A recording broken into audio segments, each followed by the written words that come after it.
If you vote for me, all of your wildest dreams will come true. Welcome, my friends, to the VFX for Motion podcast. You'll see it when you believe it. Hello, this is Mark Christensen. When I give a solo talk, I try to imagine who I'm talking to, and I invariably fail at it.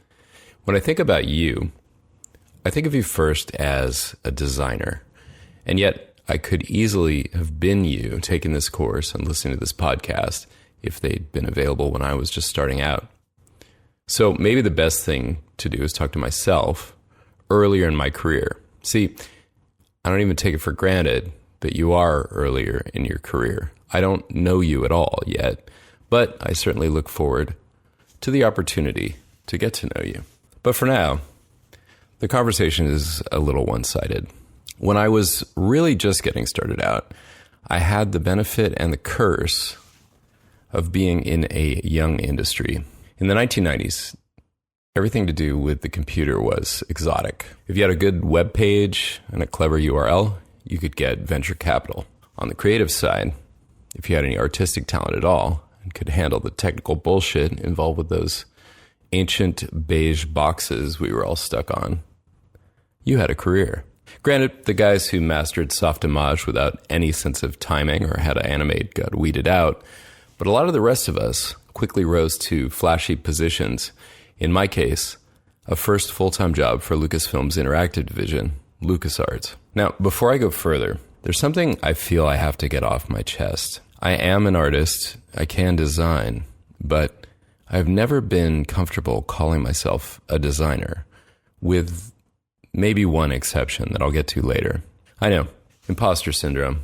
All of us creative people get it. But in my case, with design, what I mean is that by rising quickly to be working with some of the best artists around the planet, I came to realize something. There would be guys who would be happy just making cool-looking stuff all day and making it move around. These are the guys who make sound effects when they picture how things are going to animate. That's actually who I would assume you are, and I'm quite possibly wrong about that. Well, that's not me. Now, don't get me wrong, I like making the sounds, and I've made some cool-looking stuff. I'm talking about the kind of designers who love an open brief the most, where the client or whoever has little or no idea what they want or how to ask for it, and these designers just take the thing and rock it and give them more than they could have ever had any right to expect. I'm assuming that's you, and you're slumming in my course, learning about filmmaking and visual effects and so on. Okay, I'm kidding. But since I'm really just talking to an earlier version of myself, a person I now barely know, someone who was very hungry for any information that would help him not feel so anxious about being on a path with no signposts, and that's definitely what it felt like back then, even when my job allowed me to buy a house in San Francisco, I'm going to focus on a few themes and a few received bits of wisdom. Honestly, I have too many to mention, and I really don't want this podcast to be too long. Here's one set of signposts I lacked when I was getting started. Let's say you're a creative person, and all you care about is pursuing a career that lets you flex your creative muscles. That was pretty much me coming out of college. I'd had a second semester senior year internship at no less than Walt Disney Imagineering on Flower Street in Glendale, California. Or should I say sunny Glendale, California. My dad had moved nearby there from San Francisco over a decade before. I was attending a fancy private liberal arts college out in Claremont, and a couple days a week, I would spend the night at his place, and I'd be the only person in LA walking to work from his house, the 12 or 15 blocks to Imagineering. The internship totally worked out, and also didn't work out at all. I was in a production office and realized I neither wanted to start in a producer track, nor did I want to live in LA. It felt too disconnected from the earth, which was a weird thing for me to say at the time, but that's actually how I felt. I didn't really say that at the time, I just said it to myself. My only goal, and this will kill you, was to live in San Francisco. I had grown up in a nearby upscale suburb known as Menlo Park, where I swore I never wanted to live again, although many of my childhood pals considered it paradise, and most of them did just fine. Lucky for me, I knew while I was still in this internship that moving to San Francisco was what I wanted, and I said so.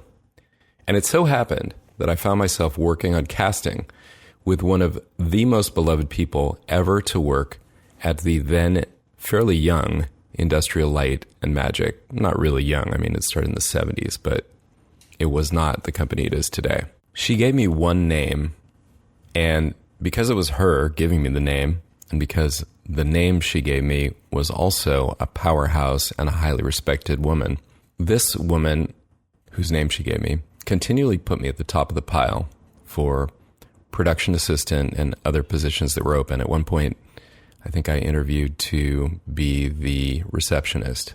By this time, I had a reel with a little short film I had directed, and at some point, I got an actual call to be a production assistant at freaking Industrial Light and Magic. And it didn't work out, and yet it totally did. I was a failure as a PA for the simple reason that I was bad at paying attention to multiple things at once. I'm better at it now, kind of, but like I said, production was not where I felt like I belonged. One day, we were working on this HP commercial, and I realized I'd left the disc with their logo on it in the vest pocket of my coat in the closet of my apartment on Haight Street in San Francisco. So I actually had to ask for a long lunch break so that I could drive home and get it. The coordinator, whose name was Jackie Lopez, who's now VP of Lucasfilm Animation, just started laughing, which is when I knew I wasn't going to get asked back.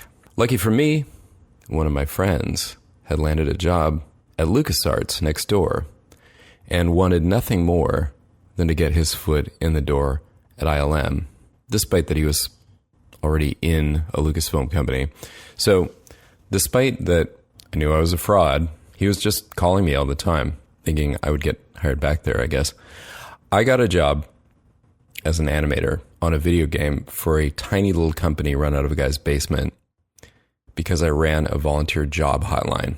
Because after a few months, that one credit involved working with video and green screen composites in, honestly, the crudest way you could possibly do that, I was suddenly the most experienced person LucasArts knew working with full motion video for games, which happened to be what they wanted to get into. Bingo. So now you know two things about me: that I'm an imposter and that I've had a certain amount of luck. Not that I would call working on full motion video for CD-ROM games luck, exactly. Well, it was.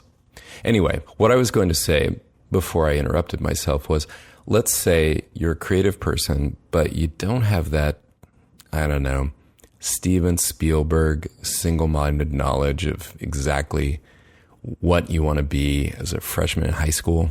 In fact, I think I did know what I wanted to be, and I didn't think it was possible.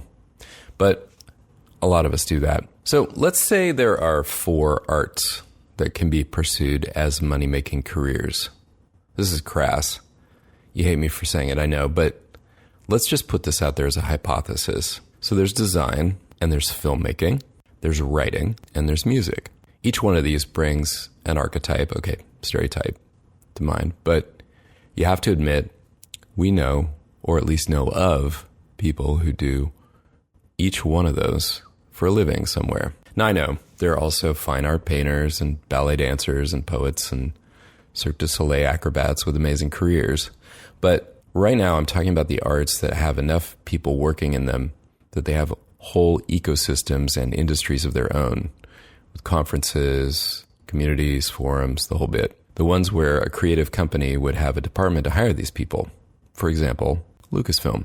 So there's all this focus on following your passion and also calling bullshit on the whole concept of following your passion. But I would say that at some point, you start to get an idea of things you want to accomplish before you are finished with living. And if you're creative, those take on a certain genre, which at that point could very well be fine art painting. If you're lucky, you clear a path to accomplish those things. Now, I say if you're lucky, but honestly, I think it's more if you're honest with yourself. We are lucky to work as artists, to be certain, and we're certainly lucky to be paid for it. And yet, as a person really much wiser than myself told me, if your greatest fear is that living your dreams will leave you living under a freeway, there's something you're totally failing to grasp.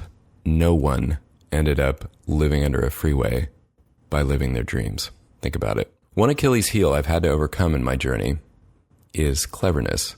If at this point you're thinking, he doesn't sound that clever to me, I thank you for that.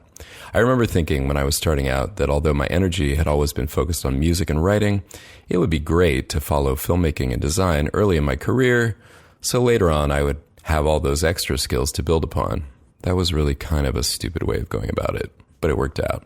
I did love filmmaking. At LucasArts, I was more a designer, and I ended up in a creative leadership role. In fact, the final project I led there was singled out by Entertainment Weekly as the best of the year in its category. Unfortunately, the name of that category was multimedia, and the following year they no longer even had that category. At that point, I courted work as a creative director at a friend's web design firm. Then the dot bomb explosion hit, and I was free to admit the web wasn't really my thing. I wanted to work on movies. A year or two later, I would get that chance with a startup some friends from ILM had founded called The Orphanage. Working at The Orphanage was truly the best of times and, yes, the worst of times. But really the best of times. I learned to thrive as a compositor and gained the basis for the course you're in now. Or at least I assume you're in the course. If you're not, and you're so excited about this podcast that you're sharing it with someone you love, awesome. I worked with a group of people so phenomenally gifted, I could almost feel the neurons being built in my brain every day I went there. At one point, they invited me back after we wrapped on a movie they'd hired me for, which was unusual. Very, very few people there actually worked on staff. And that's not what they were offering me. They were just offering me to stick around. I said no, because design jobs were calling that earned me 3 times the money. And at this point, I did have 2 kids and a mortgage. And honestly, the days weren't as long. Moreover, there was something I do need to say about filmmaking. I love the world of filmmaking. I love being on set. I loved the garage-like atmosphere and even the smell of Imagineering and ILM when I was coming up through those places. The stages, the machine shops, all these guys who could build stuff like models and robots and film them, and craftspeople. I didn't care that much about seeing my name in movie credits, although my daughter loved bragging to her schoolyard friends about it once I had those. I loved that I was getting away with this career and living in San Francisco. I loved that my business card had basically always said artist on it. But I have to admit, at the end of the day, I wasn't ever really confident that anything I was doing was moving the needle creatively. On a feature film, as proud as I was about the methods and artistry I would bring to finish a shot, I was pretty certain that if I hadn't done the shot, somebody else would. And this was back in the golden era of digital visual effects, when solutions weren't as dialed in and needing to be scalable to the hundreds and thousands as they are today. Even the leads were beholden to the director of the movie, who would at the most drop by now and then, or be on a video transmission. That's what we called video conferencing with a room full of artists. Then came the day when I was having lunch with Dov Rosh at the Ferry Building. Dov had designed the Iron Man heads-up display on the original Iron Man and implemented it in an After Effects Nuke combo pipeline with the help of a gifted technical counterpart named Kyle McCulloch, who went on to become a supervisor at Framestore in London. Kyle did. At lunch, I remember Dov mentioning that the orphanage would be hearing the next day about whether they would be awarded work on Avatar. I thought, I'd work on Avatar. Heck yeah. The next day, some news came through. But the news was that the orphanage was closing its doors immediately and forever due to bankruptcy filing, and it was laying off its 100 plus workers and many of my friends. Honestly, I'm not even sure Avatar was any nail in the coffin. When employees asked why they hadn't been told that the company was so close to bankruptcy, one of the more honest and transparent founders replied, "We were probably within a day of bankruptcy 17 times during the decade this company was in operation." I did end up working on Avatar with Dov and the Orphanage founder, who had been so transparent. A producer on the film had produced Iron Man with them and really wanted to work with them again. So in the middle of the night, they founded a little company just to bid the job, but they scaled it back to provide only FUI design with a crew of less than a dozen people. Again, working in After Effects and Nuke. At this point, though, in late 2009, I was also in a certain amount of trouble. I had always thought the founders of the Orphanage would become independently wealthy and gain famous careers doing whatever they wanted to pursue, including directing. I mean, I even used to commute on my bicycle through Presidio Heights, which really I consider to be the ritziest part of San Francisco, thinking, oh yeah, these guys can totally buy one of these mansions one day. Now, one of them did graduate to a directing career, but I, at this point in 2009, saw the writing on the wall, and this was after the bankruptcy. Subsidies were driving VFX work out of California, LA, and the Bay Area. Many friends laid off by the Orphanage weren't looking for work in town, but instead in Vancouver or London, where the subsidies had dramatically shifted the business, really shifted it. I had kids. I had always wanted to be in San Francisco, and I had a failing marriage. One thing I realized when I initially thought about how I would do this podcast is that there are topics that have been very significant on my journey that are also triggering for more than a handful of people. So if you were sitting here with me one-on-one, and I could learn some things about you and understand what you wanted to know about personal things like my marriage and how it might relate to your career in design or your life or your filmmaking career, I could happily open up to you about it. Like I said, when I think about talking to an earlier version of myself, I find myself talking to a person who in some ways resembles me a lot, and in other ways who I barely know, or perhaps who I know all too well. What I can say is pretty simple. I can vividly remember working at companies where leaving the studio at 6 p.m. really felt kind of like 4 in the afternoon. Now, as you and I know, those companies still very much exist, and let's face it, they're hard on families. Yes, it's possible that you pay your dues on a given deadline, or for a given period where you have an understanding spouse, and you graduate to a position where you have more control of your life. I've seen people do it. It's also possible that you don't manage to do that, and what was already hard on your family life becomes where you start to put all of your energy because everything else kind of goes out of whack. And with nobody watching over you, and because paid clients keep showing up, and that lets you support your family, you keep working when it's not really working for you. Not creatively, not for your health, not for the joys that family brings. And there's no question the jobs start to not go as well, some of them, because you've turned into a sort of mercenary grinding away at that point, and nobody's telling you otherwise. I did still manage to have some fun and interesting adventures in this period. I started working on independent films and got lucky enough to supervise on a couple that were incredible experiences. Initially, I actually just sent out the wish that I wanted to get out from behind my desk, and no sooner did I wish that than I found myself in the bayou of Louisiana on the set of Beasts of the Southern Wild. This movie would end up recognized in an unexpected trifecta at Sundance, Cannes, and at the Oscars. And the energy on set really indicated that this was a special movie. So I was lucky to have a couple of independent films like that. But it only took a couple others that really didn't go that direction to wake me up to some things. And those are part of what I want to close with. I had to get out of my cage, and I did, by focusing on these things. One was to understand that I'm built like an entrepreneur, probably more than I am like an employee. I say probably, I think it's basically true, but I do like collaboration, and I don't need to be the one always running everything. Now, if this is you, the entrepreneur more than employee, then beware of being in what you know to be a lousy business. This may come as a shock, but as much money as there is in feature visual effects, it's really a terrible business, with average margins in the low single-digit percentages. This tends to come as somewhat of a shock, and it should. Here's a craft that came up in the 1990s, the era when web design, for example, became a fully legitimate business with startups, great profit margins, intelligent, gifted practitioners, valuable intellectual property. Visual effects had all of these, well, not the profit margins, but somehow that was the result of something that went wrong right from the beginning. Somehow the major players in general, and ILM was the most major player, failed to seize the moment when they could have gained a seat at the table in Hollywood.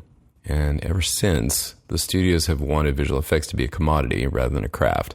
Now, again, this is the biggest problem on feature films. That's not to say it's not a problem everywhere, and it's not a rat hole that I'm going to go down right now, but there are plenty of places where one can find great work if that's what you want. Another thing I came to focus on and understand better was that the model of building a nest egg to retirement is, for many of us, broken. And actually, we should be glad about that in a way.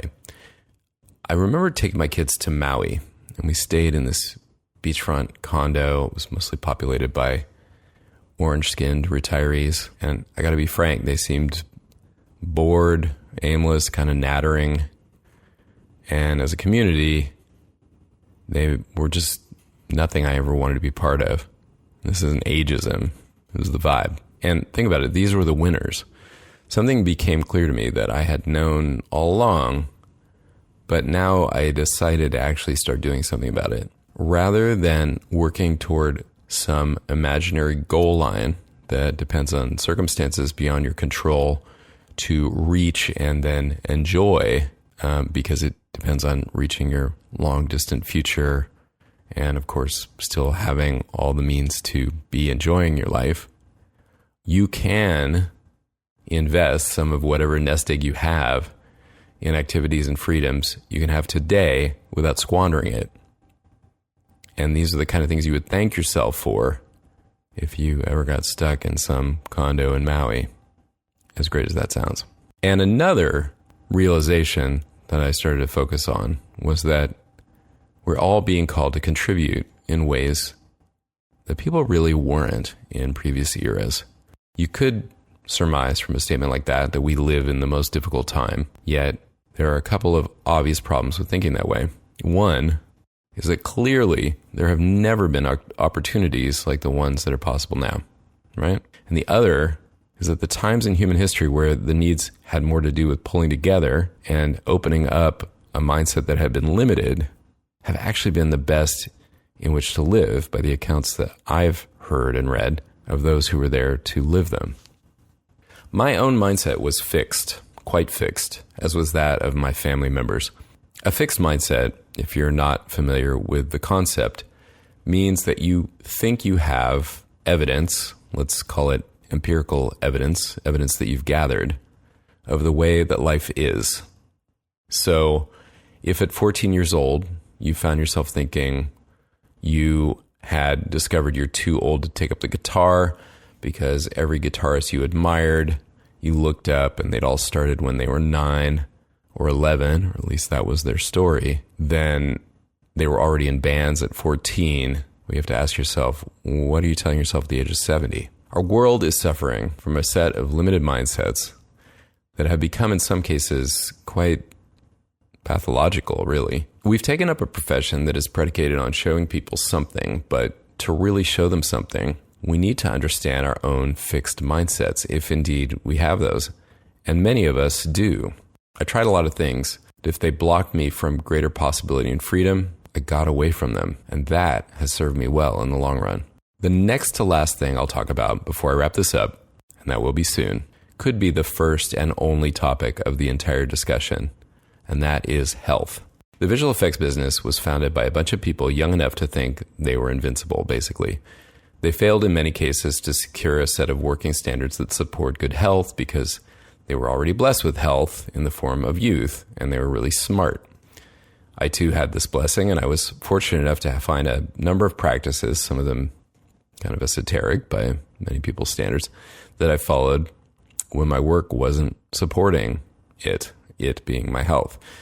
I'm not going to go into how diet, yoga, cycle commuting, breath and body control, strength training, microdosing, macrodosing, and meditation can transform your path, because it would be a disservice to do all this in a half-baked way. But when in doubt, before you look after your career, money, or even anything beyond meeting the basic needs of family and daily life, I would suggest you focus on practices that support and build your health and well-being, particularly if you can find practices that bring you joy.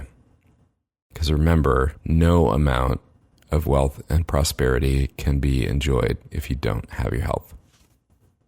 And that brings me to the final thing I'll talk about, which is design. I bet you could teach me as much about this topic as I could teach you, probably more. Not long ago, I found myself in an experience design workshop, and in the introduction period, I realized that the type of design that has always been my focus is experience design, or at least that was always underlying where I put my focus. I realize when you say those words, it connotes what could be called, say, XD, which might be exactly what I'm talking about, or not at all what I'm talking about. What I really mean is that my dream was always to inspire people, and when I found myself in a role that another artist might have interpreted as being about, say, visual design or copywriting, I was always focused on what feeling was being generated for the recipient of what I was creating. To me, the world feels tired of things. People want experiences. Sure, some people want experiences that wouldn't really excite you or me, but more and more people also want to be connected to other people, to spontaneity, to feeling alive, and to something that feels like meaning. One reason that I was really honored and excited to work with School of Motion is that it's creating an experience of learning and practicing the art of motion design that I find to be more inspiring and uniting than what seems to be possible via the other means that I've experienced. Just like with the health topic, there's a lot more I could say about this, but for now, I'm just going to close by saying, I'm glad you're here. Now go do your VFX for Motion homework.